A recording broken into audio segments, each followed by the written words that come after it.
So we've got a story where a windmill, it grinds bones instead of grain. So it sounds like a great premise for a horror to start with. Is this where it came? Was the windmill the fruition of this story?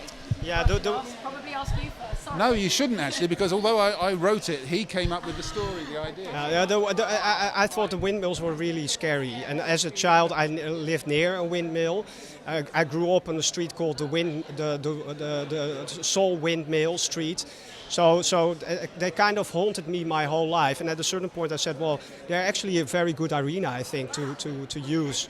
And Chris came in at the moment where I was thinking about the contraption and what's the backstory, and we talked about the myths and sagas that surround windmills, and from there we just built the story. And this is built on a myth, isn't it? So for you doing the research as well for the story, was that very fascinating? Yeah, I mean, to be honest, I mean, I read some stories, but I've in my whole life I've read so many grim stories, and you know, they're in your blood, and you can virtually, with a bit of imagination, you can make up your own. And so what we did was we combined, I think, two myths about a miller who paid the devil to let his sails turn even if there wasn't any wind. And then combine that with the fact that windmills were very dangerous places in the Middle Ages. You know, they burnt down a lot with, and so that became combined. And then this whole myth we draped on top of it, which I can't really describe because it's one of the spoiler. Come on, you can talk a little bit about that. Yeah, it's about hell. Let's put Purgatory. That sounds fascinating, and you've got. When I read the synopsis of it, and they were talking about a bus ride, I got visions of like Summer Holiday with Cliff Richard, but the horror version. Yeah, no, it's not as horrific as that. No. It's pretty subtle, actually, if you compare it to that. And with horror as well, there's always a lot of subtext, isn't there? You know, social commentary and psychology, and there's lots more behind the character than just to say a slasher. Was that something as well you wanted to inject into it? Yeah, absolutely. Because for us it was, you know, the sins and paying your dues, so to say, is something that is something that we're not saying that you should do in real life as well, but in this story, which is actually like a grim fairy tale, we thought it would work just perfectly. And it hopefully it will add to the slasher genre, not just picking off people one by one with no particular reason, but there actually be a reason for it. From what the actors were saying as well, what they particularly loved was, you know, the depth of the characters and the arc. Was that something that was very important to you, to give some substance to these people so, you know, audiences can invest? Yeah, exactly. I mean, when Nick first approached me for it, I actually refused. I didn't want to write it because at that time it was basically a slasher movie. He'd made a test film, which was a slasher. And I said, Nick, I'm the wrong guy for that. It doesn't really interest me. But then we got talking and we got this whole idea of real people, real seeming characters with a real story, you know, and being all linked by something. And then it became, for me, fascinating. And that's the pleasure of writing, is to actually make that it fits together, that everybody's story seems to add to the other. And that, for me, is the joy of it. And also the actors, they put so much more into it than we expected, actually. So it's, working with all these really wonderful, talented actors that totally, upped the level very much, yeah.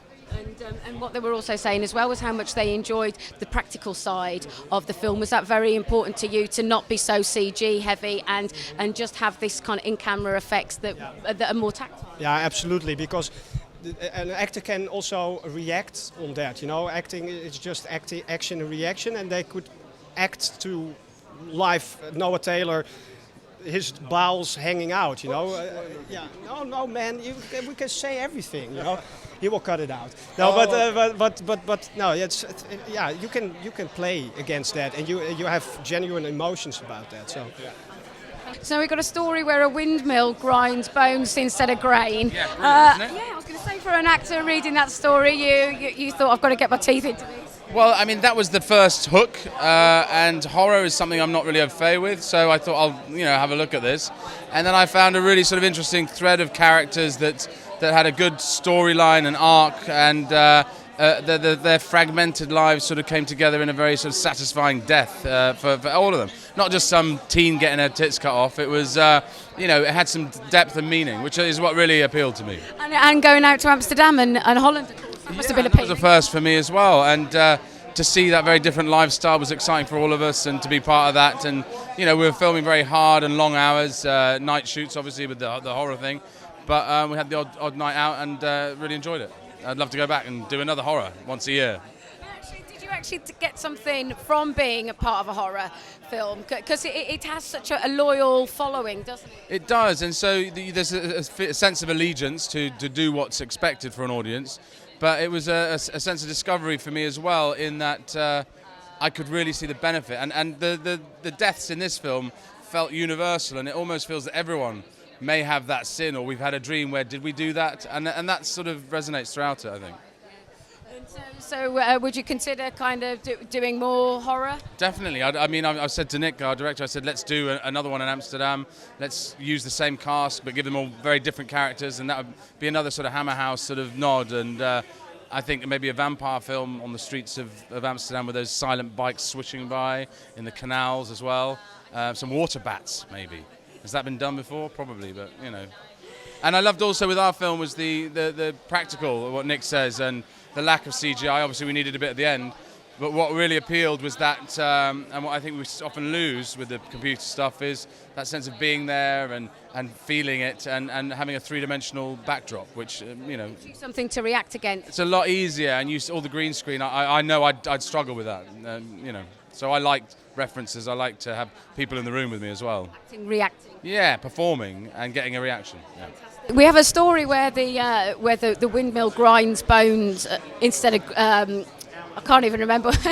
God, yeah, flour. Yeah. So I imagine when you start reading a script like that, you think, oh my God, what am I getting myself into here? I thought the fairy tale was really cool, and it's even cooler that it's slightly true. That it's sort of a mix between two myths in Holland.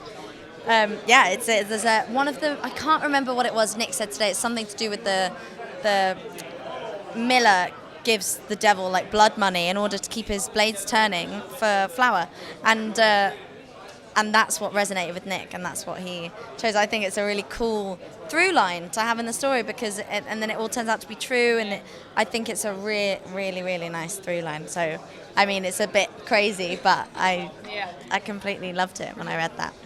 And for you, when you read the script, what did you think? I think the folklore aspect of it, the fact that it's a fairy tale aspect of a horror genre is interesting, but I think for both of us it was just the strong kind of powerful women that we both play, and that is not that common in the horror genre, so it's really, we're not kind of naked and screaming and running around, we're really standing up for ourselves and making stuff happen. Yeah, it's really good. And do you get to have a character arc as well? Yes, completely. That's another thing I loved about it. That every single character, especially the women as well, but every character in it is so developed and has got so many layers and has got their own flaws and has got their own strengths, and it's which allows everyone to go on have a proper arc and have a proper journey, which I just thought was great about the script, and it's a really nice arc, because I go from no one believing me and then slowly trying to convince people. It was a really fun journey to play. And I imagine from what you're saying, it's very much an ensemble piece, is it? Which I imagine was especially when you're all going out on a trip together, it kind of makes sense and it all fits in nice.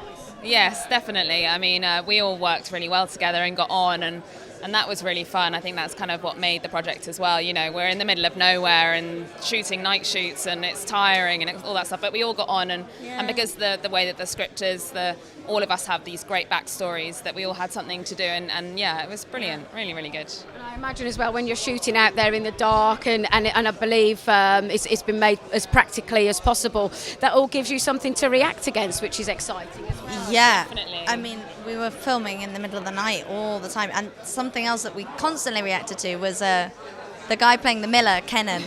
He took, how long did it take him to get into makeup? Hours. Took him hours. They had to do this whole mask, and he could only see out of one eye. The makeup. He basically, and He had no peripheral vision at all. He bumped into things all the time. his hands were covered in burns, and we were filming in the middle of the woods. And you'd just be sort of getting a cup of tea or something in the middle of, and you'd just catch a glimpse of Kenan in his Miller costume, just sat there because he couldn't eat, couldn't drink, he couldn't do anything. Yeah. And also, I think we have to mention the kind of production design behind it.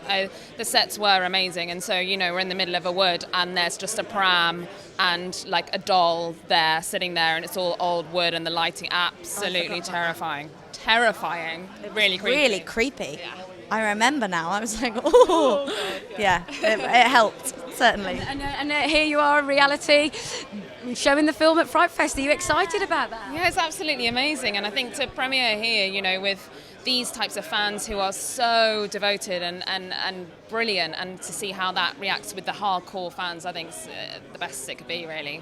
Yeah, I'm so proud to be here. I think it's, and especially from filming it in October, to now being here just feels really surreal, and it can be with a better bunch of people, really. They're all so passionate, so great. So when you originally read the script, what was your initial thoughts? How I'm gonna do it, because my character doesn't speak English, but there was no Japanese line written on the script. It just said this character says something along the line of something like this.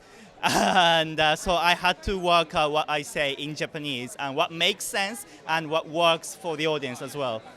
Oh my God, that was like really challenging, I would have Yes, thought. it was really challenging, yeah. And with regards to the character, was there a big challenge there that was enticing? No, the character itself wasn't so different from myself, but what I found most difficult is the fact that I don't understand and speak English. So what I discovered was that when we have a big scene with some actors, they're talking to each other, I'm not supposed to react to what they're saying, which is harder than you think, because you do hear it, you do understand it, but you have to pretend, and you shouldn't know when the sentence has finished. So I go watching. When somebody else speaks, I say, oh, okay, now you're speaking. Yeah, so that was the hardest part, I think. Yeah. As well, and you were filming out in Holland. What was that whole experience like? Fun. It was difficult to resist those temptations of Holland, but yeah, it was really fun. I also loved the people there and the crew there. Very friendly. Somewhat different from the UK crew members, but it was really fun to work with them. Yeah. And we're here at FrightFest. Are you excited about being able to now show your film in front of an audience? Yeah, definitely, yeah.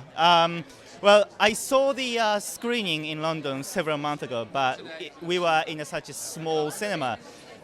Today I watched it for the first time in a big screen and good sound, which makes it more interesting, especially because it's a horror movie. You do need a big sound, and it really helped.